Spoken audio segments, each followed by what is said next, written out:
Acts 25. 3 days after Festus arrived in the province, he went up to Jerusalem from Caesarea. There the ruling Kohanim and the leading Judeans brought charges against Paul. They were urging him, asking a favor to have Paul sent to Jerusalem, planning an ambush to kill him on the road. Festus then answered that Paul was being guarded at Caesarea and that he himself was about to go there shortly. So then he said, "Let the prominent men among you go down with me, and if there is any wrong in the man, let them accuse him." After spending not more than 8 to 10 days with them, he went down to Caesarea. The next day he sat on the judgment seat and ordered Paul to be brought in. When he arrived, the Judeans who had come down from Jerusalem stood around him, bringing against him many serious charges, which they could not prove. Paul said in his defense, "I have committed no offense against the Torah of the Jewish people, or against the temple, or against Caesar." But Festus, wanting to do the Jewish leaders a favor, said to Paul, "Are you willing to go up to Jerusalem to be tried before me?" But Paul said, "I am standing before Caesar's judgment seat, where I ought to be tried. I have done no wrong to the Judeans, as you very well know. If then I am in the wrong and have committed anything worthy of death, I do not seek to escape death. But if there is nothing to their charges, no one can turn me over to them. I appeal to Caesar." Then when Festus had consulted with the council, he responded, "You have appealed to Caesar you shall go." And after several days had passed, King Agrippa and Bernice arrived at Caesarea to pay their respects to Festus. While they were staying there several days, Festus led Paul's case before the king, saying, "There is a man left behind as a prisoner by Felix. When I was in Jerusalem, the ruling Kohanim and elders of the Judeans brought charges against him, asking for a judgment against him. I answer them that it is not Roman practice to turn over anyone before the accused meets his accusers face to face and has an opportunity to make his defense concerning the charges. So when they came together here, I did not delay, but on the next day sat on the judgment seat and ordered the man to be brought in. When the accusers stood up, they were not bringing a charge of what crimes I suspected. Instead, they had certain issues with him about their own religion and about a certain Yeshua who had died, whom Paul claimed to be alive. Since I was at a loss as how to investigate these matters, I asked whether he was willing to go to Jerusalem to be tried there and regarded them. But when Paul appealed to be held in custody for the decision of His Majesty the Emperor, I ordered him to be held until I could send him to Caesar. Then Agrippa said to Festus, "I would like to hear the man myself.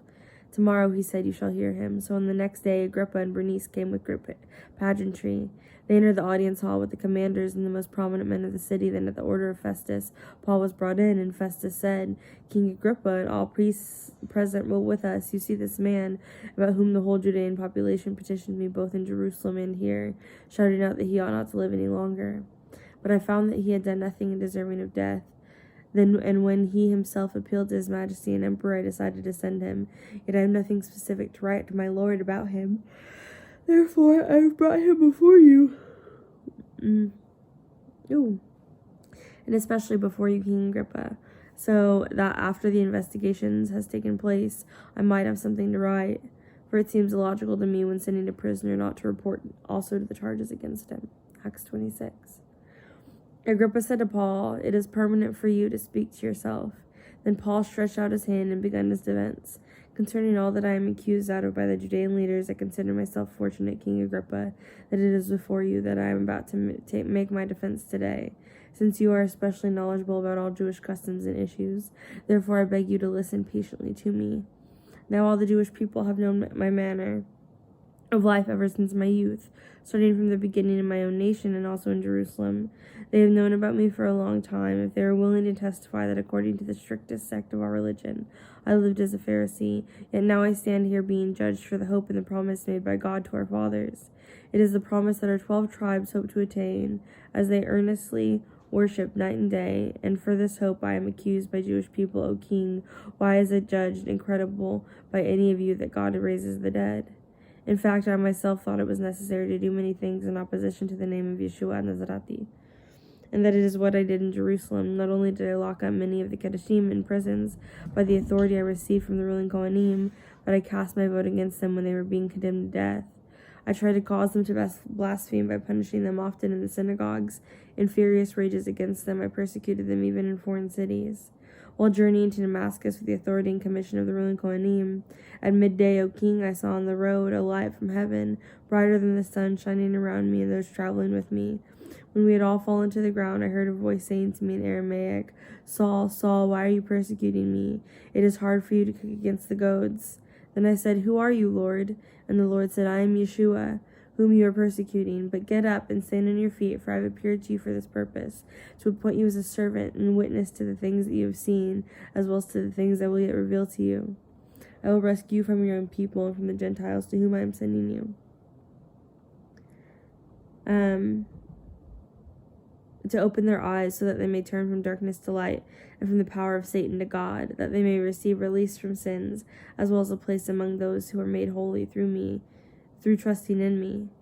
Therefore, O King Agrippa, I was not disobedient to the heavenly vision. Rather, I kept declaring first to those in Damascus, and then Jerusalem, and throughout all the regions of Judea, and also the Gentiles, that they should repent and turn to God, performing deeds consistent with that of repentance.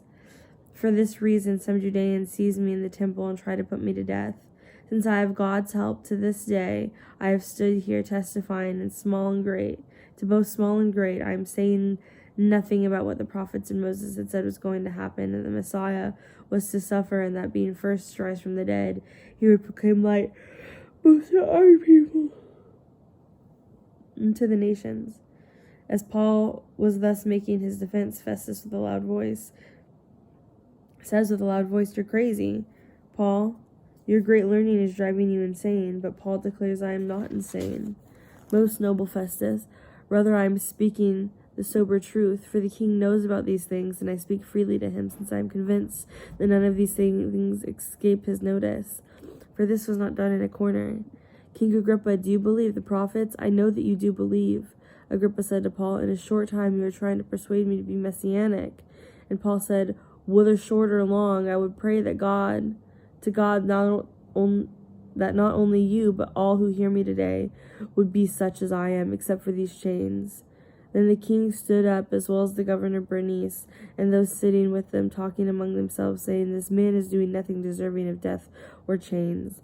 Then Agrippa said to Festus, "This man could have been set free if he had not appealed to Caesar."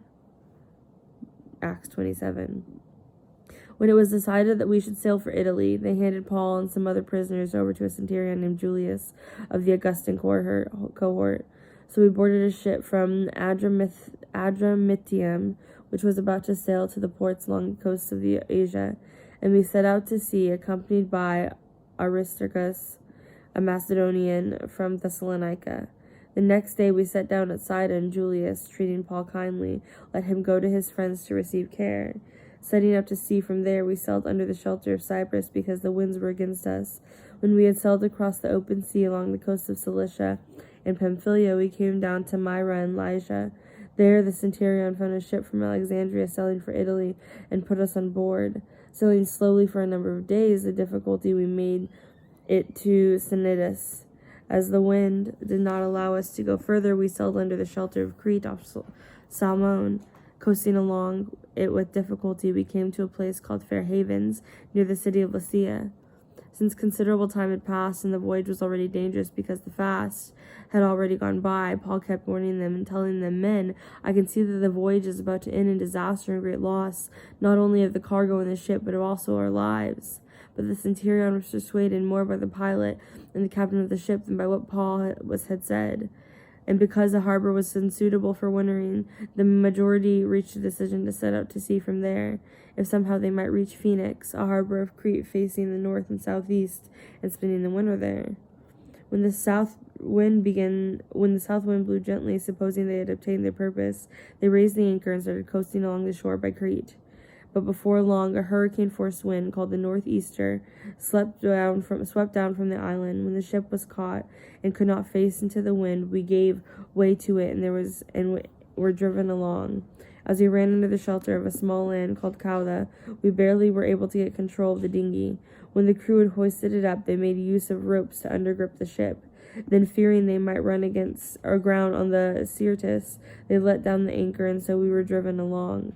But as we were violently battered by the storm, the next day they began throwing cargo overboard. On the third day they threw out the ship's gear with their own hands. When neither sun nor stars appeared for many days, and a small storm pressing on us, all hope of our survival was vanishing. As they had been long without food, Paul stood up in their midst and said, "Men, you should have listened to me and not sailed from Crete to avoid this disaster and loss. Now I urge you to take heart, for there will be no loss of life among you, but only of the ship. For this very night there came to me an angel of the God who I belong and whom I serve. He said, 'Do not fear, Paul. God has granted you all who are sailing with you. You must stand before Caesar, and indeed God has granted you all who you are sailing with you. So take heart, men, for I trust that God it will be exactly as I have been told. But we must run aground on some island.' Now when the 14th night had come, as we were drifting across the Adriatic Sea about midnight, the sailors began to sense that they were nearing some land. So they took soundings and found the water was 20 fathoms deep. A bit further along, they took another sounding and found it was 15 fathoms deep. Fearing that we might run aground on the rocks, they threw out 4 anchors from the stern. They were longing for day to come. Now the sailors were trying to escape from the ship and had lowered the dinghy into the sea, pretending they were going to put out anchors from the bow. Paul said to the centurion and the soldiers, 'Unless these men remain on the ship, you cannot be saved.' Then the soldiers cut away the ropes of the dinghy and let it drift away. As day was about to dawn, Paul urged them to take some food, saying, 'Today is the 14th day that you have kept waiting and going without food, having taken nothing. Therefore I urge you to take some food, for this is for your survival, since not one of you will lose a hair from his head.' And when he had taken these things, he took bread, gave thanks to God before them all, broke it, and began to eat. Then all were encouraged and took some food for themselves. In all, we were 276 persons on the ship. When they had eaten enough, they began to lighten the ship, throwing the wheat into the sea.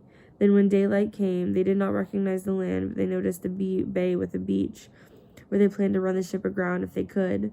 So they caught off the anchors and left them in the sea, while loosening the ropes of the rudders at the same time.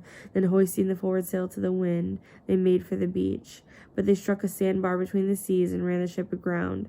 The bow stuck fast and remained immovable, and the stern began to break up by the pounding of the waves. The plan of the soldiers was to kill the prisoners so that none of them would escape by swimming away. But the centurion, wanting to save Paul, kept them from carrying out their plan. He ordered those able to swim to throw themselves overboard first and get to land, and the rest to get there on boards and pieces of the ship. And in this way all were brought safely to land.